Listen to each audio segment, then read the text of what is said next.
Bismillahirrahmanirrahim. Assalamualaikum warahmatullahi wabarakatuh. Para sahabat sekalian yang dirahmati Allah, yuk mari kita simak dan amalkan kalamullah berikut ini. Meskipun tidak panjang tetapi memiliki nilai yang luar biasa di sisi Allah Subhanahu wa taala. Semoga kita bisa istiqomah dan selalu dalam rahmat dan ridhonya. Amin ya rabbal alamin.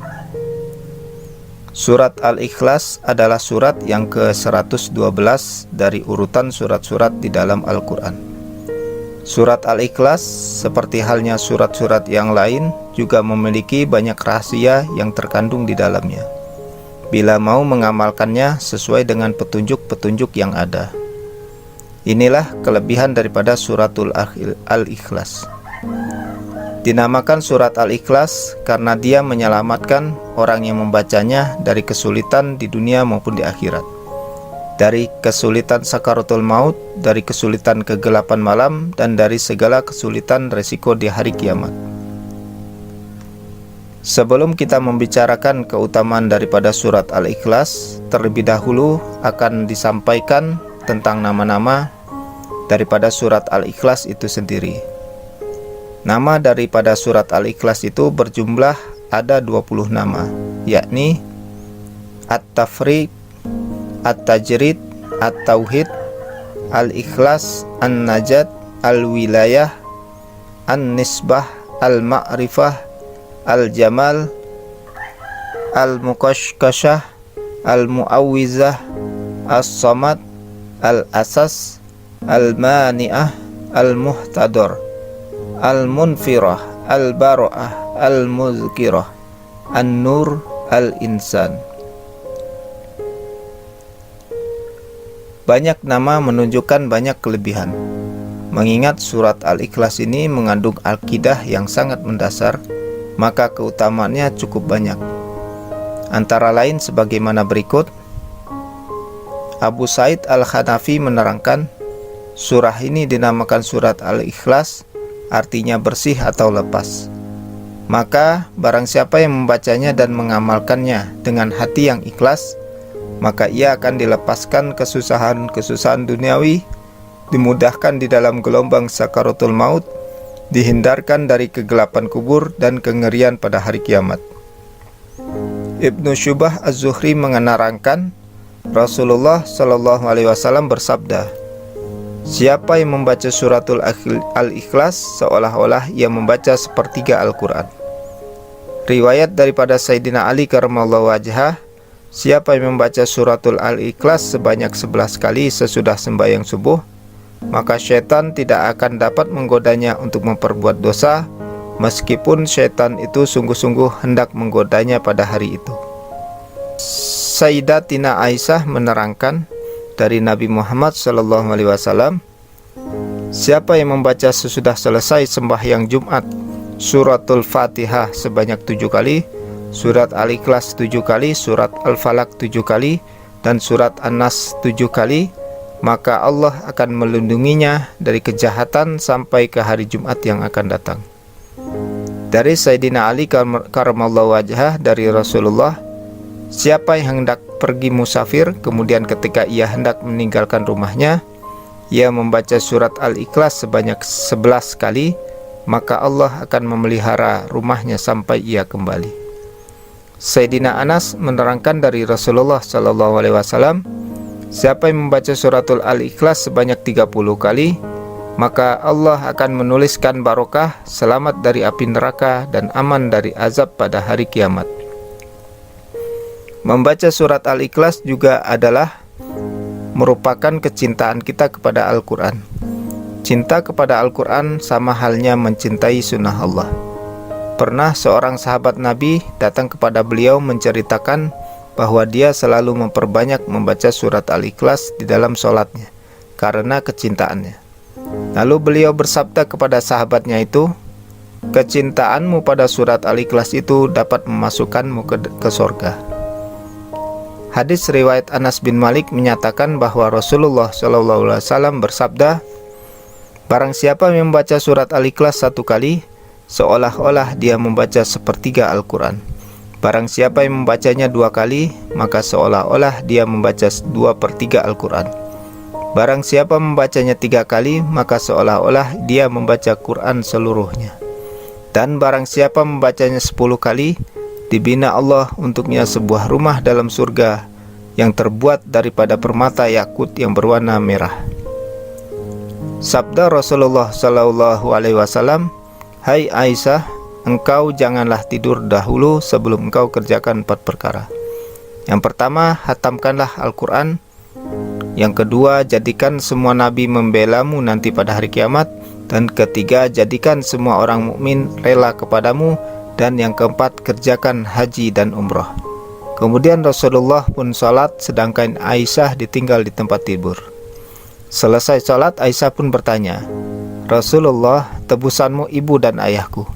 Rasulullah suruh saya mengerjakan 4 perkara yang saya tidak sanggup melakukannya pada waktu ini. Beliau tersenyum seraya bersabda, "Apabila engkau membaca Qul huwallahu ahad 3 kali, maka seolah-olah engkau telah menghatamkan Al-Quran. Jika engkau membaca salawat kepadaku dan kepada semua nabi sebelumku, maka kami nanti akan mensyafaatkanmu pada hari kiamat. Dan apabila engkau meminta ampunkan untuk orang-orang mukminin, maka tentu semua mereka nanti akan rela padamu. Dan apabila engkau membaca Subhanallah walhamdulillah wala ilaha illallah wallahu akbar, maka sesungguhnya engkau telah mengerjakan haji dan umrah." Adapun khasiat-khasiat yang terkandung di dalam surat Al-Ikhlas ini sangat banyak sekali. Di antaranya yaitu untuk mencapai yang dimaksud, caranya bacalah surat Al-Ikhlas sebanyak 1000 kali pada waktu antara sholat maghrib dengan sholat isya. Setelah selesai, mintalah kepada Allah segala yang dimaksud, maka insya Allah Allah akan mengabulkan semua yang dimaksud. Yang kedua, untuk menghindarkan dari semua bala bencana, caranya yaitu bacalah surat Al-Ikhlas ini sebanyak 1000 kali pada waktu antara sholat maghrib dan isya. Berkat daripada bacaan ini, insya Allah semua bala bencana akan terhindar. Yang ketiga, selamat daripada orang yang rakus. Caranya, bacalah lafal Ya Somadu sebanyak 134 kali secara beruntun dan terus menerus, dijadikan sebagai amalan harian. Insya Allah akan selamatlah kita dari maksud jahat para orang-orang yang rakus lagi aniaya. Yang kedua, bacalah lafal Ya Somadu 40 kali setiap hari. Insya Allah selama hayat masih di kandung badan, kita selalu selamat dari maksud jahat orang-orang yang rakus. Yang keempat, terhindar daripada rasa lapar dan dahaga. Caranya, seandainya kita berada di perjalanan atau di tempat yang jauh dari keramaian dan sukar dapat air atau makanan, maka bacalah Ya Somadu sebanyak-banyaknya. Insya Allah rasa payah, letih, dahaga, dan lapar akan sirna dengan sendirinya sehingga badan kuat untuk meneruskan tujuan. Yang kelima, agar terhindar dari fitnah dan siksa kubur, caranya bacalah surat Al-Ikhlas pada orang yang sedang sakit. Seandainya orang yang sakit itu meninggal pada hari itu juga, maka insya Allah dia akan selamatkan dari segala fitnah kubur. Yang keenam, untuk mendapatkan kebaikan di dunia dan di akhirat, caranya bacalah surat Al-Ikhlas setiap hari sebagai amalan sehari-hari. Insya Allah berkat surat Al-Ikhlas yang kita baca itu, kita akan mendapatkan kebaikan di dunia maupun di akhirat. Yang ketujuh, untuk mendapatkan kebaikan di dunia dan di akhirat, caranya bacalah surat Al-Ikhlas setiap hari sebagai amalan sehari-harinya. Insya Allah berkat surat Al-Ikhlas yang kita baca ini, kita akan mendapatkan kebaikan di dunia maupun di akhirat. Yang kedelapan, untuk mencapai segala yang dimaksud, caranya bacalah surat Al-Ikhlas sebanyak 1000 kali pada waktu antara sholat maghrib dan isya. Setelah selesai membaca surat Al-Ikhlas sebanyak 1000 kali, kemudian berdoalah kepada Allah, minta apa yang dihajati. Insya Allah Allah akan mengabulkan semua yang dimaksud atau yang dihajati. Aisyah pernah berkata, apabila Rasulullah mengadu atau merasa sakit pada bagian badannya, Baginda membaca ayat-ayat berikut pada telapak tangannya yang kanan, kemudian menyapukan untuk menyembuhkan di tempat yang beliau rasakan sakit itu. yaitu yang pertama membaca surat Qul Huwallahu Ahad, yang kedua surat Qul A'udzu Birabbil Falaq, dan ketiga membaca surat Qul A'udzu Birabbin Nas. Yang ke-10, jangan lupa mengawal diri sewaktu berada di tempat tidur. Aisyah radhiyallahu an mengatakan bahwa apabila Nabi berada di tempat tidurnya pada setiap malam, baginda menggenggam kedua tangan sambil membaca ayat-ayat di bawah ini, dan kemudian menghembuskan kedua tangannya itu, yaitu yang pertama Qul Huwallahu Ahad, yang kedua Qul A'udzu Birabbil Falaq, yang ketiga Qul A'udzu Birabbin Nas. Kemudian setelah selesai membaca dan menghembuskannya, baginda menyapu dengan kedua-dua belah tangannya ke seluruh tubuhnya sekadar mungkin, dengan memulakan dari atas kepala, muka, dan jasadnya yang biasa kelihatan. Baginda melakukan sebanyak 3 kali. Yang ke-11, pembuka pintu rezeki. Pada suatu hari seorang laki-laki melaporkan halnya kepada Rasulullah tentang kesusahan hidup yang dideritanya. Ia mohon supaya diajarkan amalan singkat untuk menghilangkan kesempitan hidup itu. Maka Rasulullah menyuruhnya setiap kali masuk ke rumahnya untuk memberi salam, kemudian membaca surat Al-Ikhlas sebanyak 3 kali. Jika rumahnya kosong, tidak ada orang di dalamnya, maka memberi salam kepada Rasulullah, kemudian sambil melangkah masuk dibaca 3 kali surat Al-Ikhlas. Laki-laki itu pun mengamalkannya dengan yakin. Alhamdulillah, diberikan kelapangan dalam rezekinya, bahkan melimpah sampai kepada tetangganya. Pada suatu hari Rasulullah SAW sedang duduk di dalam masjid Madinah.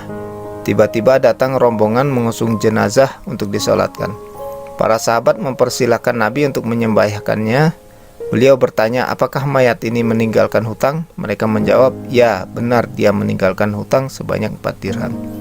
Lantas beliau bersabda, saya tidak mau menyembahkan mayat yang meninggalkan hutang. Salatkanlah oleh kamu semua dia. Pada saat itu Jibril pun datang seraya berkata, hai Muhammad, Allah berkirim salam kepadamu. Dia berfirman, aku sudah mengutus Jibril menyamar seperti mayat itu dan sudah melunaskan hutangnya. Tegakkanlah salat, karena dia sudah diampuni Allah, dan barang siapa yang ikut menyembahkannya, niscaya diampuni Allah pula dosanya. Nabi Muhammad SAW pun bertanya, hai Jibril, dari mana dia memperoleh kehormatan ini? Maka Jibril pun menjawab, dia mendapat kehormatan itu karena setiap hari membaca surat Qul Huwallahu Ahad sebanyak 100 kali.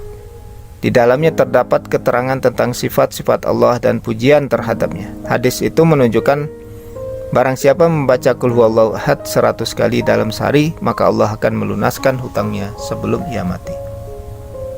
Yang ke-13, Rasulullah SAW bersabda yang maksudnya, barang siapa yang membaca surat Al-Ikhlas pada sakit yang membawa kepada kematiannya, niscaya mayatnya tidak akan busuk dalam kubur. Hadis lain mengatakan tidak terfitnah dalam kuburnya, aman dari kesempitan kubur, dan para malaikat akan membawanya dengan sayap-sayapnya melalui titian Shiratal Mustaqim sampai ke surga.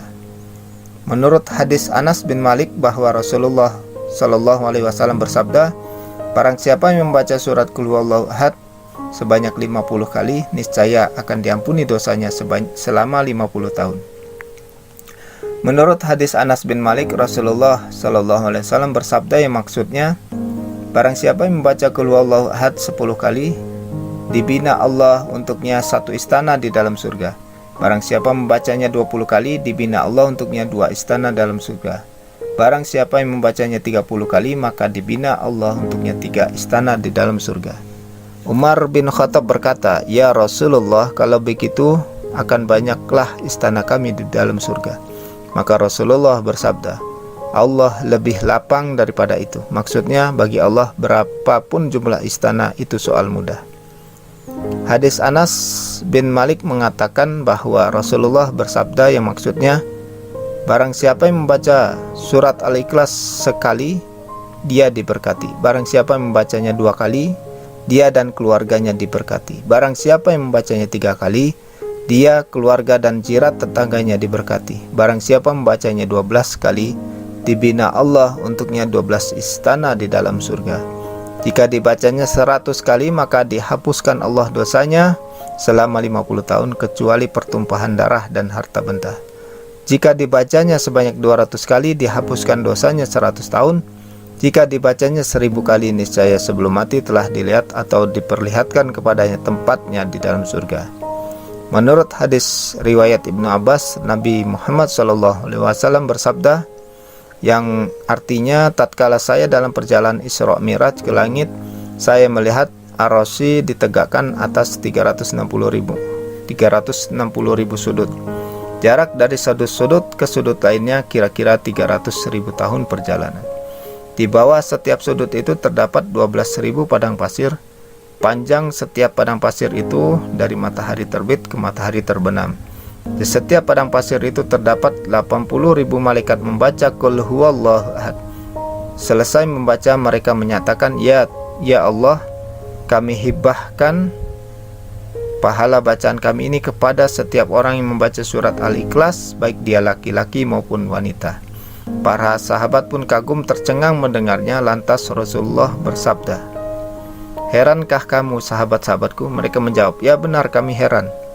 Beliau melanjutkan, Demi Allah yang diriku di tangannya, Qul huwallahu ahad tertulis di sayapnya Jibril, Allahus samad tertulis di sayapnya Mikail, Lam yalid walam yulad tertulis di sayapnya Israil, Walam yakullahu kufuwan ahad tertulis di sayapnya Israfil. Maka barang siapa di antara umatku yang membaca Qul huwallahu ahad, niscaya dikaruniai Allah ia pahala orang yang membaca Taurat, Injil, Zabur, dan Al-Quran. Kemudian beliau bertanya lagi, Herankah kamu mendengarnya? Mereka menjawab, Ya benar, kami heran. Lantas beliau bersabda, Demi Allah yang diriku di tangannya, Qul huwallahu ahad tertulis di keningnya Abu Bakar Siddiq, Allahus samad tertulis di keningnya Umar Al-Faruq, Lam yalid walam yulad tertulis di kenang Utsman bin Affan, dan walam yakullahu kufuwan ahad tertulis di kenangnya Ali bin Abi Thalib. Maka barang siapa membaca surat Al-Ikhlas, niscaya dikaruniai Allah ia pahala Abu Bakar, Umar, Utsman, dan Ali. Menurut hadis Al-Baihaqi dari Umamah Al-Bahili bahwa Jibril telah mendatangi Nabi SAW bersama dengan 70.000 malaikat di Tabuk. Jibril berkata, Ya Rasulullah, saksikan jenazah Muawiyah dari Tabuk bersama Jibril dan sejumlah malaikat lain. Kemudian Rasulullah SAW bersabda, Jibril, apa sebabnya Muawiyah beroleh martabat seperti itu? Jibril menjawab, dia memperoleh kehormatan itu akibat membaca Qul huwallahu ahad setiap hari, sedang berdiri, sedang duduk, ruku, dan berjalan. Demikianlah beberapa kelebihan membaca surat Al-Ikhlas atau Qul huwallahu ahad. Maka silahkanlah untuk mengamalkannya dengan ketentuan setiap membacanya harus dibaca bismillah. Karena pernah terjadi seorang laki-laki di Mekah bermimpi melihat ratusan ekor burung merpati terbang di atas angkasa kota Mekah, tetapi tak seekor pun berkepala. Keesokan harinya ditanyakanlah kepada seorang ahli takbir mimpi. Syekh ahli takbir mimpi itu menyatakan, barangkali Anda rajin membaca Qul huwallahu ahad tetapi tidak membaca Bismillahirrahmanirrahim di awalnya.